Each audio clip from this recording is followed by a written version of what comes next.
Hey everyone, it's Simone Watson. Today is Top 5 Wednesday, and Top 5 Wednesday is hosted by Samantha from Thoughts on Tomes, so I will link her channel in the description. I will also link the Goodreads group for Top 5 Wednesday in case you think you want to join in the future. So today's topic is a freebie, which makes me very, very excited. So we just get to choose our own topic, and I have decided I will do my top 5 most anticipated books of 2019. This is really not an exhaustive list because I didn't go through my entire list. I have a lot of anticipated books of 2019, and this is not an exhaustive list, but pretty sure these are like up there in the top. And you may be like, Simone, you're doing this like 9 months early. Yes, I am, because I've been building this shelf and list of books for so long, and I would like to see how, my list right now compares to like by the end of the year to what I'm excited for by then. And a final note is I usually do not put sequels in my most anticipated book lists because I would kind of like these to be things that like you can discover too if you haven't read them. And I guess that could also happen with a sequel, but for the most part, I just do like non-sequels. Plus, I haven't read that many books with sequels recently. So, okay. And I have 3 honorable mentions because I chose 8 because I don't know. I just did. Okay. So my first honorable mention for this category is Opposite of Always by J.A. Reynolds. J.A. Reynolds is a Black author. I don't know if I mentioned this in my other, because I did another video about my anticipated 2019 reads. I can't remember if I mentioned this one or not, but this is about a teenage guy who falls in love with a girl and then she dies. And when she dies, he gets into this time loop where he's looping back to the moment that they met. And I'm just like, oh my gosh. So this has a few of the things that I really like. It's got the like the romance kind of sad thing, and then it's also got a time loop. I don't even fully understand time loops, but they make me excited. I like time travel and all of this kind of stuff, So, yay. Okay. My second honorable mention is an untitled book by Akemi Dawn Bowman. You might be familiar with Akemi Dawn Bowman. She is biracial. She is I believe she's Japanese and white. She wrote the book Starfish, which came out last year, like in September. And her second book is Summer Bird Blue, which will be out later this year. And then this is her third or fourth, I think it's her third book that I'm talking about, untitled. And it's about a girl whose parents run a circus and she wants to join it, but they won't let her, either maybe because of safety concerns or they just want her to do a different job or something. So she runs away and joins their rival circus. Like, what? This just makes me so excited. I don't even like, what? Okay. So, yes. I'm here for it.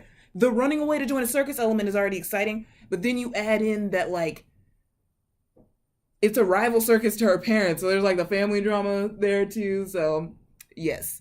Okay. My third honorable mention. Did I do 3? Yes. No. This is my third honorable mention. Pumpkinheads by Rainbow Rowell and Faith Erin Hicks.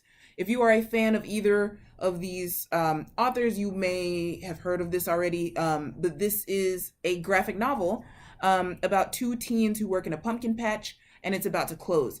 And so it's a guy and a girl. I think their names are Josiah and Deja. Josiah is all sad, like, oh no, the pumpkin patch is gonna close, and what are we gonna do? And Deja is like, no, we're gonna have some adventures. Like, we're not gonna let this day go to waste and whatever. And it's like a fall festival thing, so they're gonna try all the food and just do whatever. And it just sounds like so much fun. Okay, so those were my honorable mentions. I gotta get to my top 5 now. For number 5, I didn't really put these in order, but I'm kind of going to guess at the order.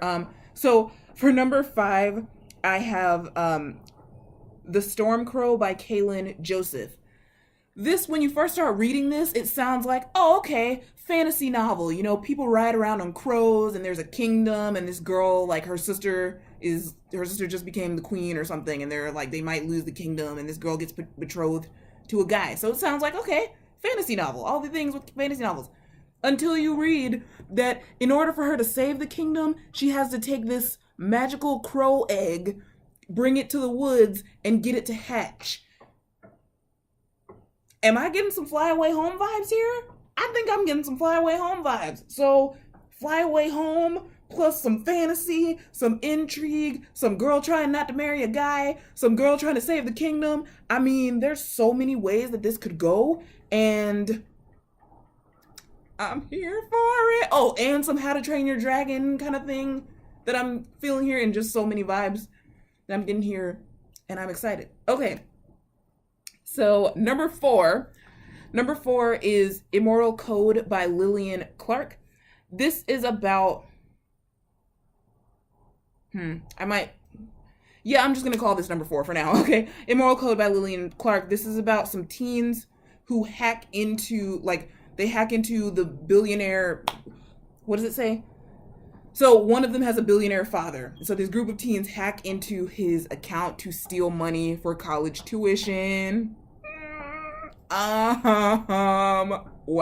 So again, the drama is just such an original concept, and the college tuition thing, it kind of juxtaposes the what we think of as good, the good kid kind of thing with the them doing something really bad.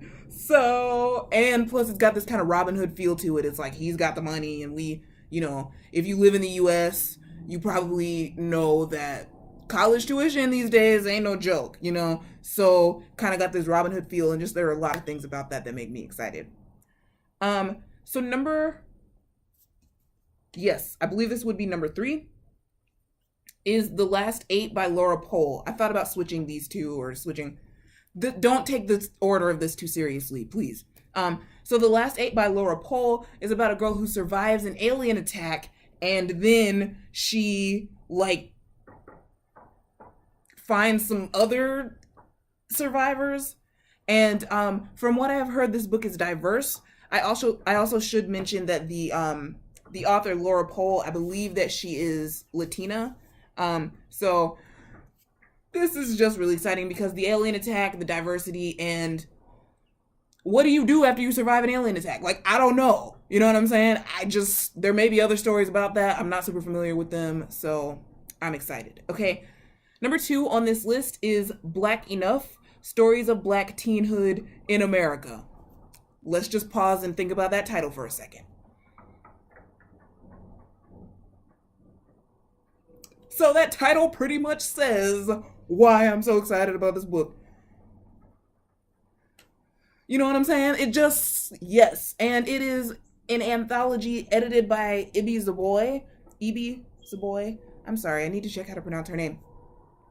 But she's the author of American Street.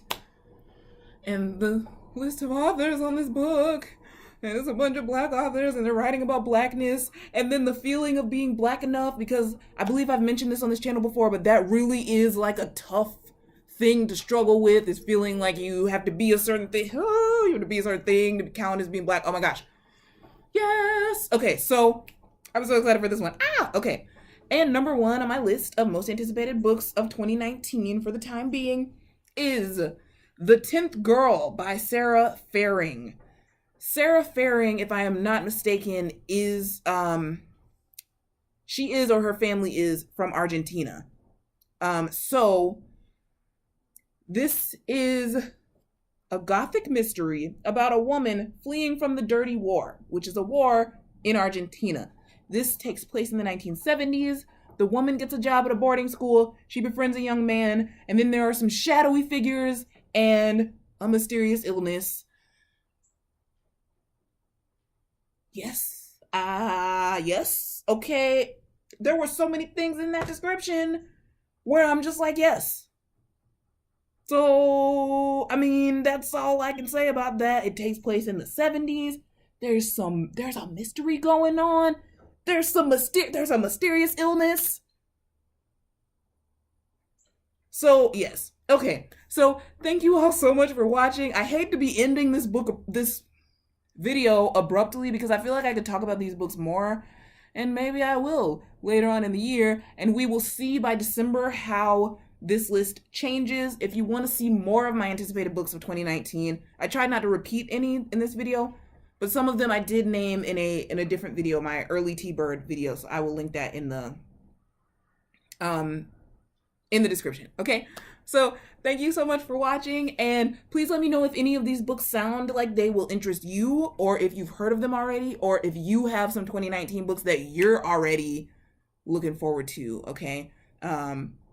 Yeah, and you can name sequels. I just didn't name sequels, but feel free to name sequels in the comments. Okay. Bye.